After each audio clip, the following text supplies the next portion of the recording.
kita jangan berambisi untuk langsung pinter, langsung bisa. Jangan seperti itu.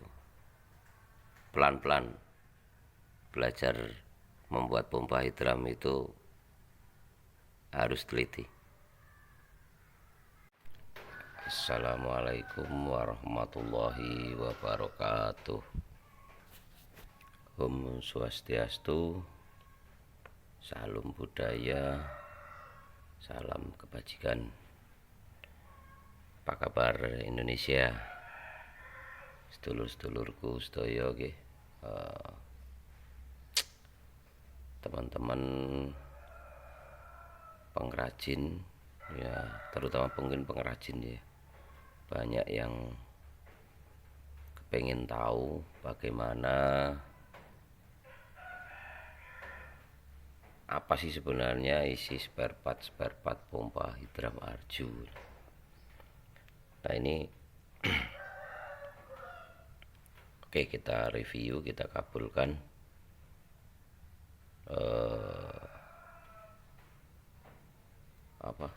cara merakit pompa hidram Arju ya. Kebetulan ini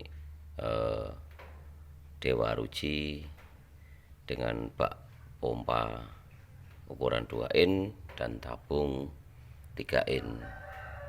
Ini mini ya.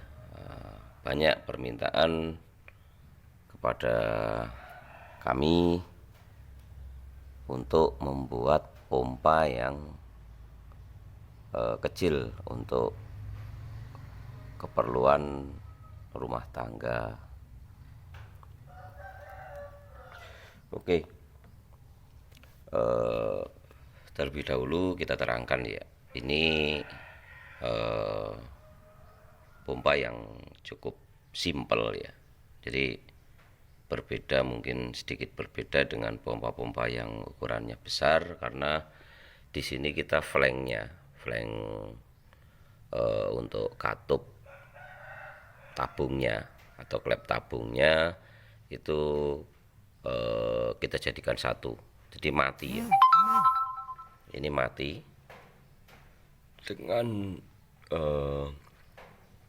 bak pompanya.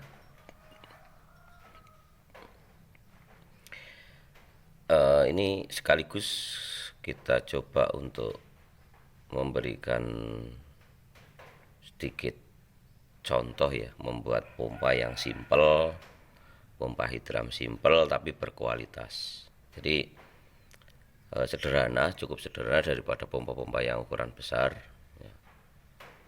Cukup sederhana sekali dan mudah untuk dibuat pompa seperti ini. Cuman yaitu tidak ada rahasia apapun dalam pembuatan pompa hidram kecuali kita membuat segala sesuatunya itu dengan perhitungan dan presisi terutama ya.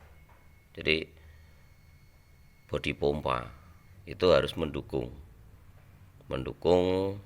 kinerja pompanya supaya tekanan bisa diolah semaksimal mungkin menjadi tenaga dorong.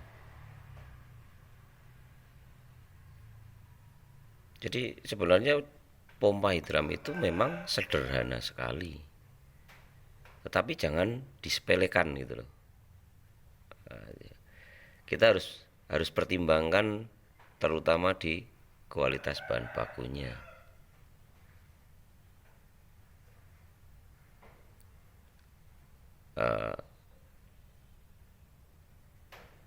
Ini adalah contoh yang simpel sekali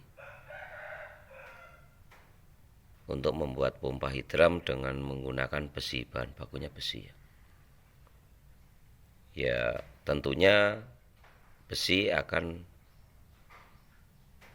lebih mempunyai kualitas daripada bahan baku lainnya ya, terutama yang ya maaf sekali yang selama ini sering meminta untuk dibuatkan dengan bahan baku PVC. Jujur Bang Arju tidak berani mengkomersilkan dengan bahan baku PVC. Untuk gantinya Bang Arju selalu janji untuk suatu saat membuat pompa yang murah meriah dengan bahan baku berkualitas. Ya ini bahan bakunya tetap kita galvanis ya. Galvanis dan ini medium A, galvanis medium A. Untuk pompa ini kita menggunakan 3 innya galvanis medium B. Jadi yang perlu ketahanan kuat ini Pak Pompa harus benar-benar kuat. Dan di sini kenapa Bang Arju menggunakan L buatan sendiri ya. Elbow-nya buatan sendiri. Kenapa Bang Arju nggak beli? Alasan pertama, kalau Bang Arju beli itu untuk ukuran 2 in mungkin ada yang besi curah cetakan ya, elbow-nya elbow cetakan. Nah, kenapa tidak menggunakan elbow cetakan? Karena elbow cetakan itu kan ada dratnya.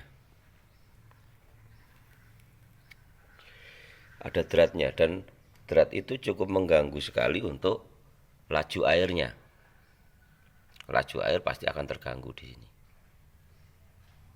Karena dindingnya tidak halus. Nah, untuk menggerenda ya cukup sulit. Untuk membersihkan drat-dratnya juga sulit. Kemudian kalau Bang Arju beli pipa yang di roll, itu sudah saya sampaikan, Bang Arju sampaikan kalau pipa di roll itu akan menipis di satu sisinya. Jadi pipa itu kalau ditarik di roll itu pasti yang sisi sebelah luar itu akan menipis, bisa separuh sisi aslinya atau separuh ketebalan aslinya. Dan rata-rata pipa yang di roll itu kan rata-rata pipa hitam. Ada yang bagus dari seamless itu. Cuman kalau ukuran 2 in, kalau roll-rollan baru insya Allah enak lah. Kalau roll-rollan baru itu kan besi baru, roll-rollan baru, berarti kan besi belum ada korosi atau karat, belum ada karat. Tapi kalau kita beli stok di toko itu rata-rata kan sudah berkarat dalamnya, dan untuk membersihkan karat di dalamnya kan susah. Nah, daripada beresiko seperti itu, Bang Arju memutuskan untuk tetap menggunakan bahan baku aslinya, galvanis, kita potong. Soalnya kalau untuk ngerol sendiri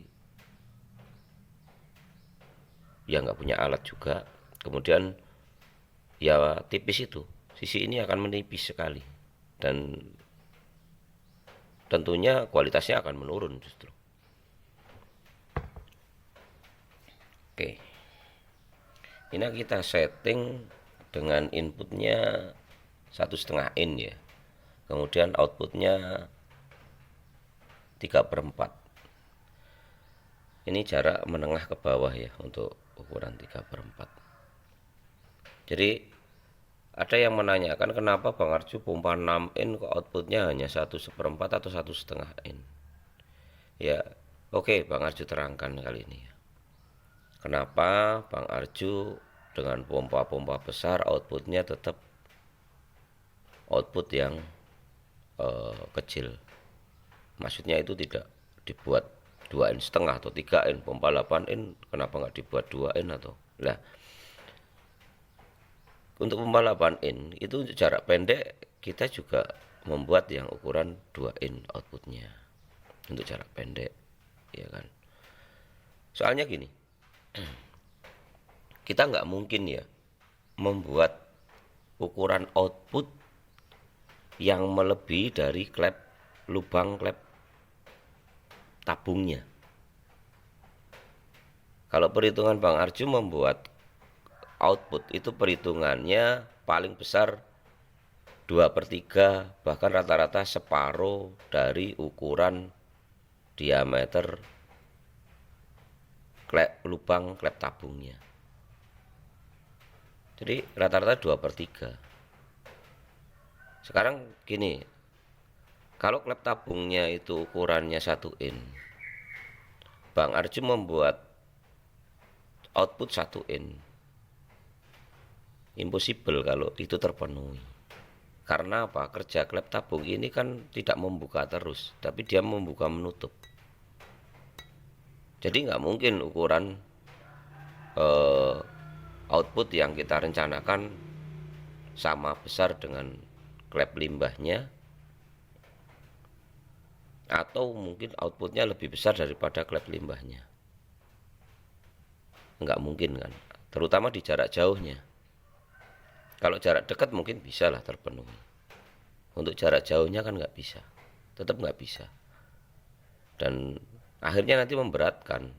Masa berat jenis airnya untuk outputnya itu memberatkan kerja klep tabungnya. Itu kenapa alasannya Bang Arju outputnya tidak besar, mungkin tidak sama dengan yang lain. Ada yang ukuran tabung 4 in output dipasang 2 in. Itu kalau penalaran Bang Arju nggak masuk ya, nggak masuk. Tapi ya nggak tahu, perhitungan teman-teman kan berbeda-beda. Mungkin ada yang eksperimennya dia bisa ya, itu mungkin aja terjadi ya. Jadi untuk klep tabung itu kita menggunakan teflon. Nah ini untuk flanknya sederhana kok. Bang Arju nggak neko-neko untuk klep tabung, nggak membuat yang tirus apa segala macam, kita nggak. Cuman yang penting klep tabung itu harus kita presisikan supaya benar-benar rata. Ya kalau teman-teman ini ya dibubut lah, dibubut supaya benar-benar rata. Kemudian teflon ini kalau kita belinya batangan bulat gilik itu ya pemotongannya harus dibubut. Tetapi kalau teflon ini kita belinya lembaran, ya bisa pakai hulso untuk membuatnya. Dan satu ya, ada yang bertanya, Bang Arju klep tabungnya teflon apa nilon ya? Kalau klep tabung itu kita tetap menggunakan teflon. Yang kita cari karakteristik dari bahan teflon ini kan dia lunak, agak lunak ini, keras kayaknya. Tapi bila kita pukul dia agak lunak, bisa penyok. Kalau untuk nilon itu licin. Kalau kita buat klep tabung, kemungkinan besar di tekanan tinggi dia akan bocor. Karena apa? Bahan bakunya licin untuk nilon itu. Sedangkan persyaratan dari klep tabung itu di tekanan rendah dia tetap harus rapat, di tekanan tinggi dia juga harus rapat. Mungkin ini saran aja ya, mungkin teman-teman juga udah tahu. Kadang kalau pembuatan pompa hidram itu tidak teliti, itu disadari atau tidak, kadang pompa itu di tekanan rendah, klep tabungnya dia akan rapat. Tetapi ketika kita pasang di beban output yang tinggi atau jauh, beban kompresi tabungnya meningkat, di tekanan tertentu dia akan bocor, sehingga hasil nggak akan bisa maksimal.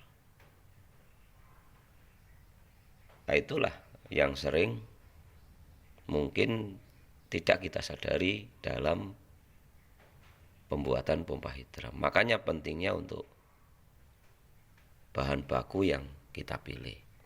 Jadi kalau bahan bakunya seperti ini, flank ini nggak boleh berubah bentuk atau melengkung di saat tekanan tinggi. Kalau kita bahan bakunya tidak menggunakan besi, besi aja lah. Besi itu kalau kita besinya tipis, tidak kita perhitungkan dengan diameter bak pompanya, itu di tekanan mungkin di atas 50 PSI atau mungkin di atas 100 PSI, bentuk kerataannya itu akan hilang karena dia melengkung kena tekanan udara. Nah itu yang juga berpotensi untuk terjadi kebocoran di klep tabung. Jadi untuk klep tabung bahan bakunya ya ini kita tunjukkan. Ya kan, ini klep tabung. Oke, kita coba pasang ya. Tangan Bang Arjo satu soalnya. Kemudian nah, baru urutannya ini teflon. Nah, teflon, kemudian nah ini dulu, ini dimasuk ya, ini nanti urutannya masuk lah, udah tahu lah.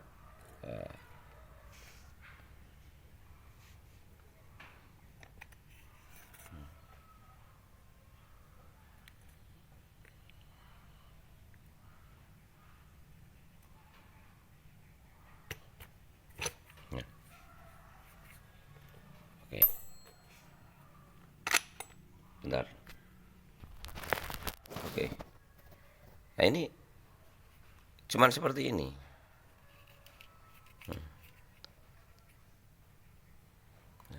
Ketika bekerja ini mentok di atas. Nah.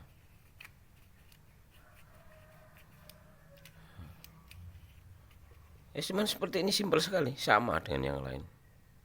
Ini klep tabungnya. Nanti kita pasang di sana. Cuman yang perlu kita perhatikan ini harus presisi itu aja.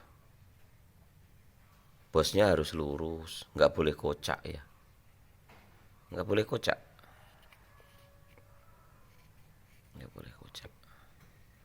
Nah, kemudian Bang Arjo kenapa semua menggunakan per? Ya memang Bang Arjo masih mempertahankan per. Dan kenapa Bang Arjo memilih per yang lembut, bukan yang keras kualitasnya, pakai stainless yang keras lah. Nah, sebelum kita membuat pompa hidram, kita harus terlebih dahulu mempelajari teknik sistem kerja pompa hidram itu seperti apa. Setelah kita tahu, kita juga harus coba mendalami apa fungsi dari spare part yang ada di dalam pompa hidram. Nah, pompa hidram itu sendiri ya, itu dengan penggeraknya adalah tekanan air, bukan luncuran air. Ya maaf ya kalau saya beda pendapatnya. Tekanan air, bukan luncuran air, bukan sekedar luncuran air. Jadi, kemudian karakteristik spare partnya, klep tabung. Nah, klep tabung. Jadi apa persyaratan klep tabung? Klep tabung itu harus ringan. Ya, dia nggak boleh berat. Kalau berat berarti membutuhkan tekanan yang tinggi untuk membukanya. Apalagi beban outputnya besar. Kompresi tabungnya udah gede, otomatis kompresi tabung itu juga akan menekan klep. Kalau kita membuat klep tabungnya terlalu berat, pernya terlalu bagus, ya otomatis ketika ditambah dengan kompresi tabung yang besar, klep tabung akan semakin berat. Nah, kemudian fungsi dari per, kalau Bang Arju hanya fungsinya untuk mempercepat menutup, bukan untuk merapatkan klep. Jadi fungsi utamanya untuk mempercepat menutup kembali. Kenapa pilih yang pernya lembut? Supaya kalau membuka dia enteng.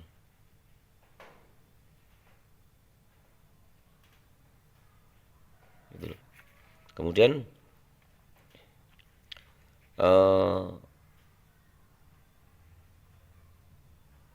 kenapa nanti fungsi per itu utamanya bukan untuk merapatkan klep? Kalau menurut Bang Arju enggak.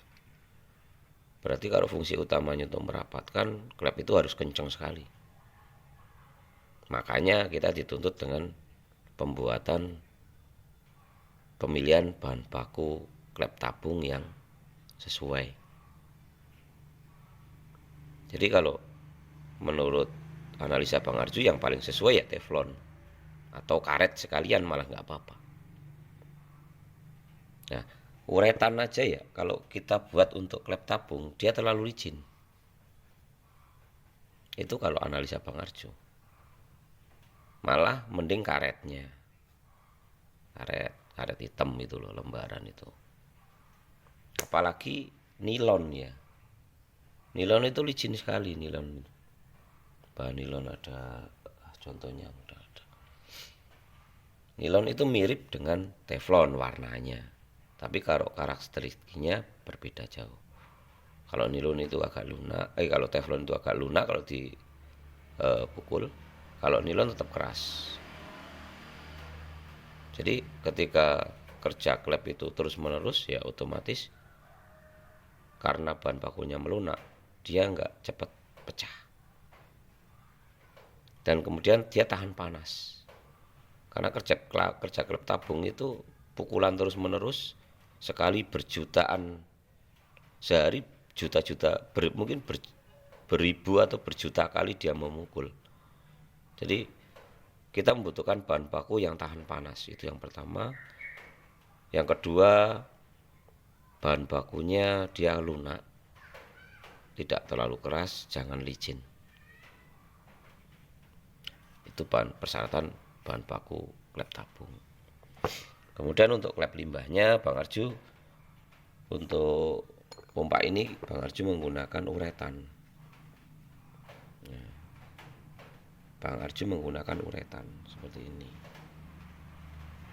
Ini ring dulu, baru uretan. Saya matikan dulu ya. Oke.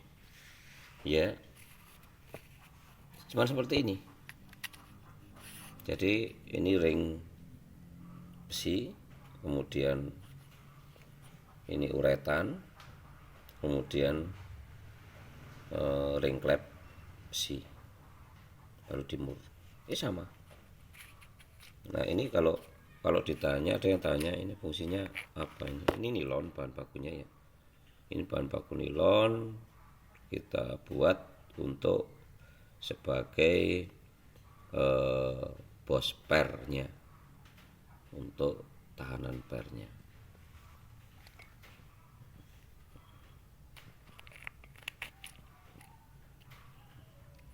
Oke, nah, seperti ini. Nah, ini nanti masuk ke sini. Ini dipasang dulu untuk bosnya. Ini bos asnya. Nanti pasang. Oke, udah terpasang. Nah, kayak gini.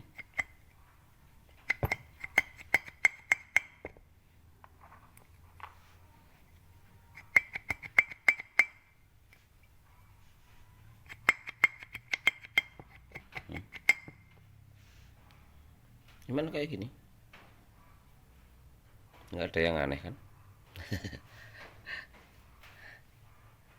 Oke, baru kita pasang nanti dikasih perpak. Ini perpaknya mana? Oh,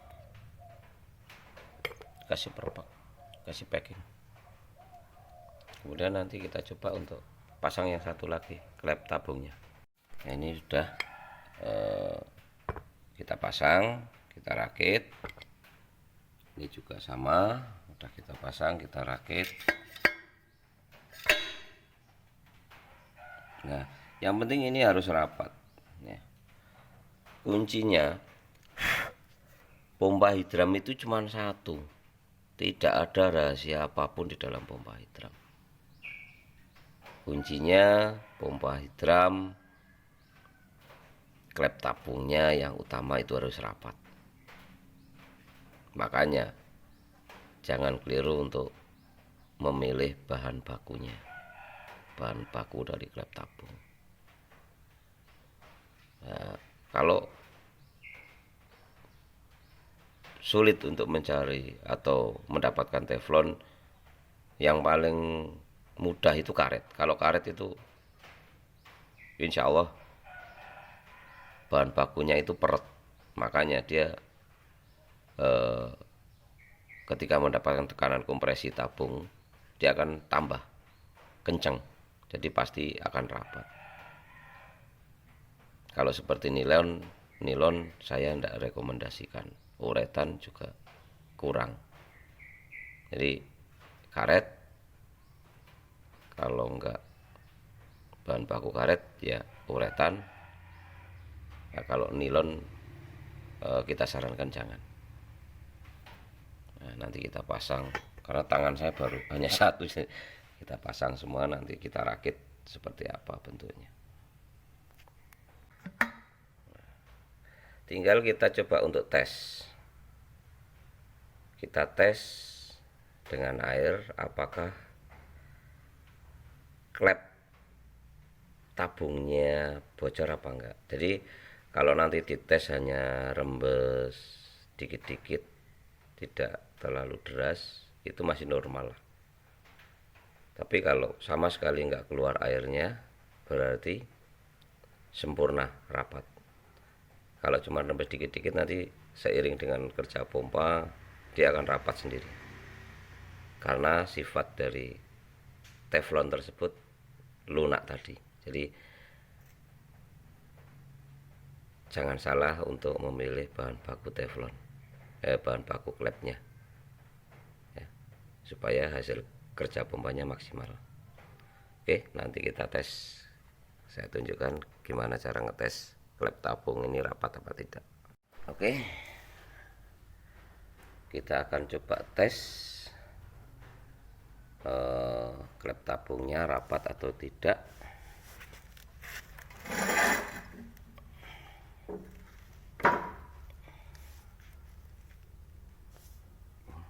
Kita kasih air ya.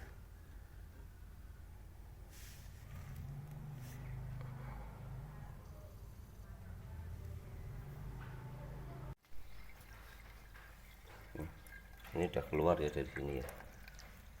Oh. Dan ternyata klep tabungnya rapat, posisi lebih rendah daripada ini, jadi ini keluar sini. Nah inilah itu klep tabungnya rapat, rembes dikit banget keluar nih. Ini normal rapat lah, saya biasanya Bang Aji rapat. Kalau cuman rembes dikit aja itu normal, karena ketika mendapat tekanan kompresi tabung dia akan tambah rapat, dia akan semakin rapat. Oke, sudah kita uji klepnya rapat sempurna.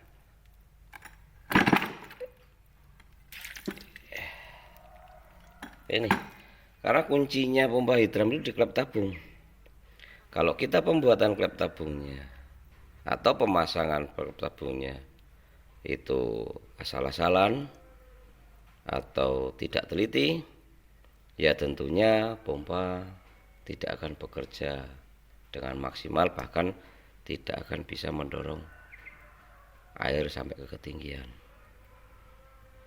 Mungkin di tekanan rendah pompa itu bekerja dengan baik, hasil outputnya bagus, tapi kemungkinan juga ketika pompa itu dipasang di beban output yang cukup berat, cukup tinggi, klep tabung bocor. Itu bisa banyak kemungkinan terjadi. Pompa bekerja tapi air nggak naik. Itu banyak sekali. Jadi cuman kuncinya di klep tabung. Klep tabungnya rapat, klep limbahnya bagus, pompa seharusnya bekerja. Jadi kita jangan terlalu berambisi untuk cepat pinter. Nah, setelah bisa membuat pentrahidram, kita jangan merasa paling pinter. Ingat, di atas langit masih ada langit. Kita harus selalu merasa kurang. Untuk apa? Untuk memberikan semangat untuk selalu kita berinovasi, selalu mencoba untuk mengembangkan yang lebih bagus, lebih bagus, lebih bagus lagi. Kalau cuman menjiplak, banyak kok. Teman-teman kita di Indonesia juga banyak pengrajin yang tutorialnya di YouTube juga banyak. Di luar negeri juga banyak. Bisa kita jiplak. Jiplak model di luar negeri juga banyak. Banyak juga teman-teman kita juga jiplak dari luar negeri. Jadi sebenarnya kekayaan hidram itu banyak di Indonesia. Tetapi kenapa inovasinya itu seakan-akan di luar negeri lebih maju, lebih canggih, lebih enggak. Kalau menurut Bang Arjo enggak. Sebenarnya teman-teman Bang Arjo di daerah Purworejo pun banyak yang pintar-pintar sekali tentang pompa hidram. Tapi mereka memang tidak begitu berminat untuk secara luas dan secara detail untuk mengembangkan dan mengenalkan pompa hidram di media sosial. Oke, sekian dulu. Kuncinya satu, teliti. Semoga teman-teman yang melihat video saya selalu diberikan kesehatan, keberkahan, kesuksesan, diberi kemudahan dari setiap urusan. Sukses sama-sama. Wassalamualaikum warahmatullahi wabarakatuh. Merdeka, merdeka, merdeka. NKRI harga mati.